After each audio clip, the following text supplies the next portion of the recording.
waktu berangkat katanya bawa buku-buku juga? Ya, karena memang kan dari awal cita-cita ingin kuliah, maka saya harus persiapkan. Saya berdoa mudah-mudahan nanti majikan saya itu baik di sana dan memberikan waktu luang untuk saya belajar. Doa ini terkabul nggak? Alhamdulillah, terkabul. Nah, boleh tahu bagaimana pengalaman Anda bekerja di sana dengan majikan yang seperti apa di sana? Alhamdulillah saya ketemu waktu itu dengan majikan yang baik. Dia memberikan waktu istirahat. Saya juga setiap 3 bulan sekali dicek kesehatan. Terus harus tidur siang. Nah, di saat tidur siang itu saya harus tidur siang? Majikan saya itu bilang, kamu harus tidur siang.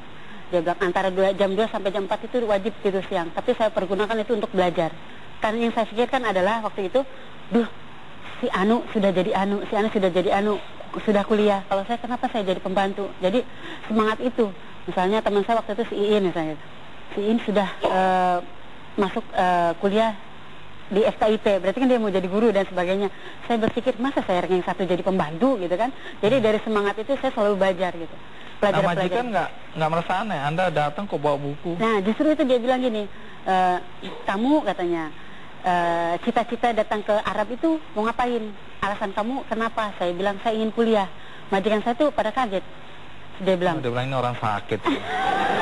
Iya, dia bilang saya baru pertama kali katanya dengar orang Indonesia kerja di Arab alasannya untuk kuliah. Biasanya untuk membangun rumah, usaha. Waktu itu majikan saya bilang ini sesuatu yang ini saya bilang minta doanya. Aneh menurut dia ya. Tapi dia dukung. Dukung. Dan waktu saya melakukan umroh ditanya sama majikan, kamu berdoa apa ketika mencium Hajar Aswad? Dia bilang gitu. Saya bilang, saya minta 2 doa. Yang pertama, minta ampunan dosa orang tua dan guru-guru saya. Karena bagaimanapun orang tua dan guru saya itu adalah bagian ya orang tua saya. Dan yang kedua adalah saya ingin kuliah. Terus ketika umroh kedua kali ditanya lagi. Saya bilang, saya doanya itu. Terus kata majikan saya, inti majnun. Berkali-kali umroh doanya itu aja. Kamu udah gila gitu ya.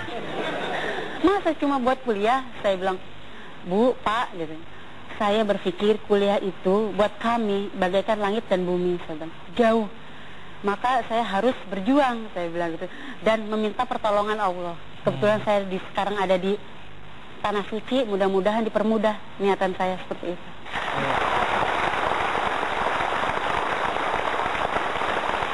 Tapi majikan perempuan melarang Anda berbicara dengan majikan laki-laki ya?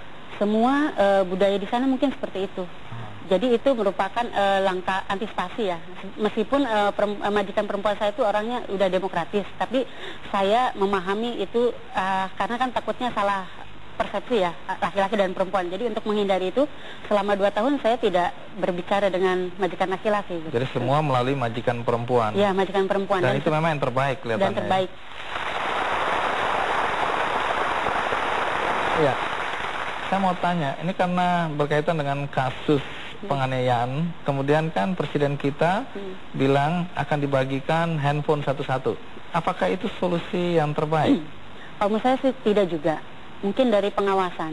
Kenapa? Kan kata presiden dengan handphone itu kalau ada apa-apa tinggal telepon konjen, telepon KBRI, telepon nomor yang diberikan. Belum tentu juga, karena kan kayak surat, dokumen-dokumen, apalagi HP misalnya, itu langsung diambil biasanya.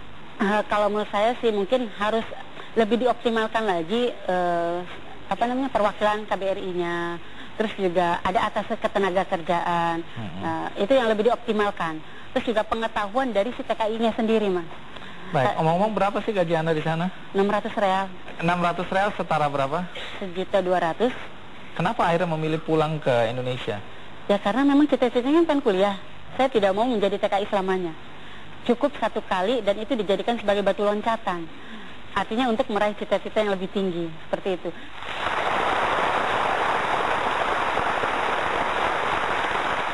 Tapi waktu Anda pulang, bawa uangnya nggak cukup karena Anda harus bantu ibu waktu itu operasi ya. Nah, kok bisa kuliah? Dari mana uangnya? Ya dari yang pertama itu dari selisih dari sisa gaji, simpanan. Sisa gaji itu juga di sana juga saya waktu itu mendapatkan rezeki kejutan. Jadi waktu itu anak majikan saya pada saat ya lagi rame-ramenya komputer yang sistem DOS itu ya. Nah dia tuh ketemu sama teman-temannya pada waktu itu ada arisan lah, cerita arisan keluarga. Ya waktu itu dia nggak ada sistem yang dia nggak bisa, terus saya bilang, udah saya bantu.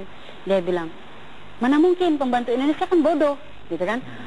Jangan begitu, tidak semua saya bilang pembantu Indonesia bodoh. Sekarang saya bilang gitu, kalau saya bisa mengerjakan itu, kamu mau kasih saya apa? Saya bilang, dia bilang, isdahab, dia bilang, ini kalung saya, dia bilang gitu kan. Oke, kalau saya bisa, saya bilang, kalungnya saya buat saya. Kalau saya nggak bisa, gaji saya sebulan buat kamu, saya gitu kan. Akhirnya saya bisa tuh. Jadi dari modal itu buat kuliah bisa. Baik. Singkatnya, Anda akhirnya kembali ke Indonesia, tapi uang sebagian sudah dipakai untuk ibu operasi. Betul, ya. Sisanya Anda pakai untuk kuliah, tapi katanya Anda terpaksa kerja juga ya? Iya. Di mana? Di salah satu restoran cepat saji. Terus ada yang menjuluki Anda sarjana toilet, itu apa maksudnya?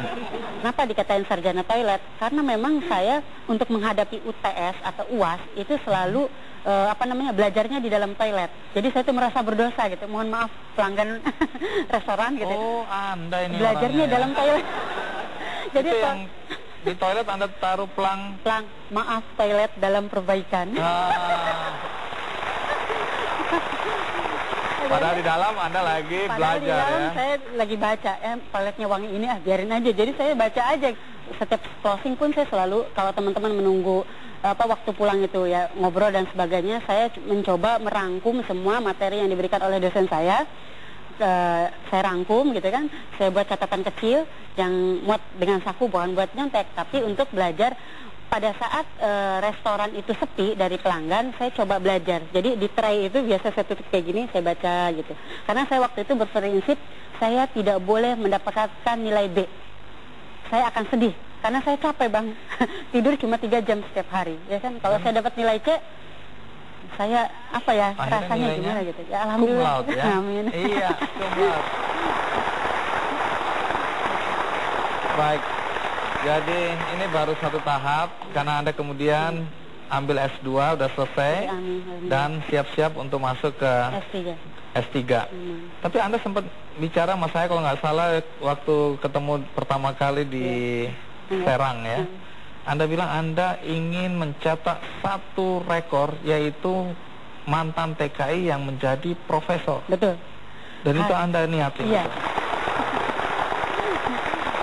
Jadi ya meskipun ada tawaran dari partai politik gitu kan, dari pemerintah daerah dan sebagainya, karena saya berpikir dosen itu adalah suatu profesi yang luar biasa menurut saya. Tidak hanya kita bisa mentransfer ilmu, tetapi kita juga bisa mengabdikan ilmu yang kita peroleh gitu kan, melalui melalui penelitian dan melalui pengabdian. Sehingga ketika saya mengajar, saya juga mendapatkan ilmu, feedback dari mahasiswa gitu ya. Saya aplikasikan melalui penelitian. Oh betul nggak? Apalagi saya mantan TKI, saya akan meneliti khususnya tentang TKI misalnya gitu kan. Nanti saya abdikan kembali.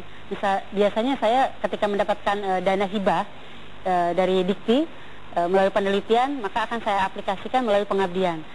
Sehingga saya berharap di kampung saya itu tidak ada lagi istilahnya TKI mantan-mantan TKI yang akan kembali secara terus-menerus, tetapi bagaimana memberdayakan mantan-mantan TKI supaya mereka juga tidak selamanya menjadi TKI gitu. Baik. Cukup sekali. Iya. Baik, terima kasih. Dan berkat keuletan dari Mbak Nur dan juga upaya yang keras, maka Anda kemarin dapat penghargaan Indonesia Migrant Worker Award ya. Betul, ya. Untuk 2010 yang lalu. Iya, betul. Baik, kita doakan satu hari kita bertemu lagi dengan Anda dan Anda sudah menjadi Profesor Nuryati Solapari.